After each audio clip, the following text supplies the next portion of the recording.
కేసీఆర్ కిటే కానీ రైతాంగానికి సంబంధించినటువంటి ఒక రైతు బీమా కానివ్వండి, మీరు ఏ రకంగా చూసినా కానీ ఇప్పుడు రేవంత్ గారి పాలనతో చూసే వరకల్లా ప్రజలు ఏదైతుందో పెద్ద మనిషి ఆయననే ఉండేదా, కేసీఆర్ గారే నయం ఉండే మంచిగా ఉండే, మళ్ళీ కేసీఆర్ గారి పాలన వస్తేనే మనం బాగుంటుంది అనే ఒక ఆలోచనకు మరి ప్రజలు చేరుకున్నారు. అది కేటీఆర్ గారు ఏదైతే ఈ రోజు వస్తుండే జగిత్యాలకి బీఆర్ఎస్ లో చేరడానికి ఏదైతుందో నిర్ణయం తీసుకోవడం జరిగింది. దాని కార్యరూపం ఏ విధంగా ఇవ్వడం అనేది వారు నిర్ణయిస్తారు. వారి నిర్ణయానికి అనుగుణంగా ఏదైతుందో ముందుకు పోవడం జరుగుతుంది. దానికి ప్రత్యామ్నాయంగా ప్రతిపక్ష పార్టీ ఏ పార్టీలో చేయడం అనేది ఎంచుకోబోతున్నా అని చెప్పి పేర్కొన్నాను. అంటే ప్రస్తుతం పరిస్థితుల్లో ఏదైతుందో ఎప్పుడైతే ప్రజలు ఈ 2.5 సంవత్సరాల కాంగ్రెస్ ప్రభుత్వం రేవంత్ రెడ్డి గారి పాలన చూసిన తర్వాత రేవంత్ రెడ్డి గారి పాలనతోనే గత కేసీఆర్ గారి యొక్క ప్రభుత్వం ఇట్ వాజ్ మచ్ బెటర్. గత 10 సంవత్సరాలు వారు అందించినటువంటి ఒక పాలనకి వీళ్ళు తిరోగమనం నడుస్తుంది. ముఖ్యంగా సమాజంలో అతిపెద్ద వర్గం రైతాంగమే, రైతు కూలీలు అని చెప్పి అంటున్నా. ఆ రైతాంగం రైతు కూలీలకు సంబంధించి ఆనాడు సమయంలో పెట్టుబడి సమకూర్చి రైతులను ఆదుకోవడం జరిగిందని చెప్పి అంటున్నా. పంట నష్టపోతే పంట పరిహారం అందించే ప్రయత్నం చేస్తుందని చెప్పి అంటున్నా. వీళ్ళ పంటల బీమా పథకాన్ని ప్రవేశపెట్టి వీళ్ళ ప్రమాద బారిన పడ్డటువంటి ఒక రైతులు వాళ్ళ కుటుంబాలను ఆదుకునే ప్రయత్నం చేసిందని చెప్పి అంటున్నాను. ఇవాళ ఏది ఇస్తుందో అటువంటి రైతుకు పెట్టుబడి సమయానుగుణంగా సమకూర్చలేకపోవడమే కాకుండా రైతు కూలీలు కల్పిస్తున్నటువంటి నెలకు 1000 రూపాయలు కూడా కల్పించలేకపోయిందని చెప్పి అంటున్నా. వీళ్ళ పంటల బీమా పథకం అయితే అసలు దాని గురించి ఆలోచన ఊసులేదు అని చెప్పి అంటున్నాను. ఇవాళ ఏది బోనస్ కల్పించడం అనేది కూడా కల్పించడం జరుగుతుందని చెప్పి పేర్కొంటుండ్రు, కానీ కల్పనలో దాని అమల్లో ఏదైతుందో అది పూర్తి స్థాయిలో కార్యరూపం దాల్చడం లేదు. ఇలా రుణమాఫీ ఏదైతుందో ఆశించిన మేరకు పూర్తి స్థాయిలో రుణమాఫీ అమలు చేయలేకపోయినరు. రైతాంగం రైతు కూలీలే కాదే, ముఖ్యంగా విద్యార్థి లోకం తెలంగాణ రాష్ట్ర ఏర్పాటై విద్యార్థులు, నిరుద్యోగ యువత, ఉద్యోగస్తులు, ఉపాధ్యాయులు ఉద్యమంతో వచ్చింది. అటువంటి విద్యార్థులకు సంబంధించి నిరుపేద వర్గాలకు ఉచిత విద్య బోధన సదుపాయం కల్పనలో భాగంగా ఉమ్మడి రాష్ట్రంలో మరి ఆరంభింపజేసిన ఒక ఫీజ్ రియంబర్స్మెంటే చివరికి ఏమైపోయింది, కోర్టు ఆదేశాలు ఇచ్చింది. ప్రభుత్వం చెల్లింపు చేయలేని పరిస్థితులలో కళాశాలలు తల్లిదండ్రుల దగ్గర నుండి ఫీజు వసూలు చేసుకోవచ్చు అని చెప్పని. ఏమంటే ప్రభుత్వ వైఫల్యానికి ఇంతకంటే కొన్ని నిదర్శనం ఏం కావాలని చెప్పి అంటున్నాను. నిరుద్యోగులకు ఉద్యోగ అవకాశాలని చెప్పంటున్నా. ప్రభుత్వ పరంగా ఉద్యోగ అవకాశాల కల్పన లేదు.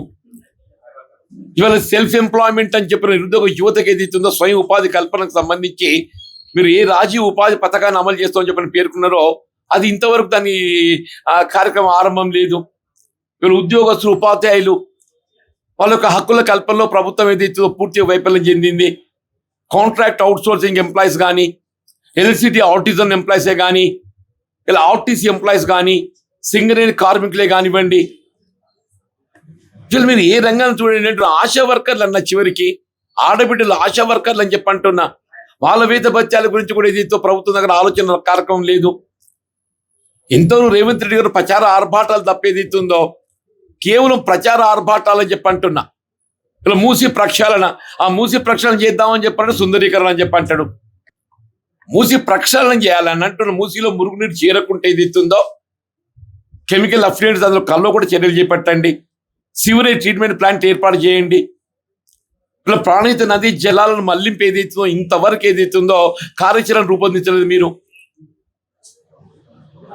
కానీ ఏ రకంగా చూసినా ప్రజలు ఏదైతుందో ఇలా కేసీఆర్ గారి 10 సంవత్సరాల పాలన తర్వాత ఏదైతుందో ఇక బెటర్ పాలన వస్తే బాగుంటుందనే భావనతోనే కాంగ్రెస్ గా అవకాశం ఇచ్చారు. 2.5 సంవత్సరాల లోపల ఏదైతుందో ఈయనగాడి కేసీఆర్ మంచిగా పెద్ద మనిషి. వీళ్ళు ఏమైపోయింది ఆలోచన అంటే ప్రజల్ని మనం ఏదో ఆశించినాం, చివరికి ఏమీ పొందలేకపోతున్నాం. పెన్షన్స్ ఏదైతుందో ఆయన 200 రూపాయల పెన్షన్ 1000 రూపాయలు చేసిండే, 1000 రూపాయలు 2000 చేసిండు. 2.5 సంవత్సరాలు గడుస్తుంది. ఇంతవరకు ఏదో 1 రూపాయి పెన్షన్ పెంచలేకపోవడమే కాదు, కొత్త పెన్షన్ ఒక్కటి కూడా మంజూరు చేయలేదని చెప్పి అంటున్నాను. ఏ వర్గాన్ని న్యాయం చేసి అల్పసంఖ్యాక వర్గాలు ఉన్నారు, బలహీన వర్గాలు 42% రిజర్వేషన్ అని చెప్పి అంటున్నా. అది కార్యరూపం లేదని చెప్పి అంటున్నా. వీళ్ళు మీరు ఏదైతుందో వీళ్ళ 42% రిజర్వేషన్ సంబంధించి మీరు కార్యాచరణ జనాభా లెక్కలు తీసినామని చెప్పంటే లెట్ ఇట్ బి పబ్లిష్డ్. నువ్వు ఎందుకు పబ్లిష్ చేయలేకపోతున్నావు? ఎందుకు? ఆయన లోపల ఏదైతుందో లోపం ఉన్నది కాబట్టి.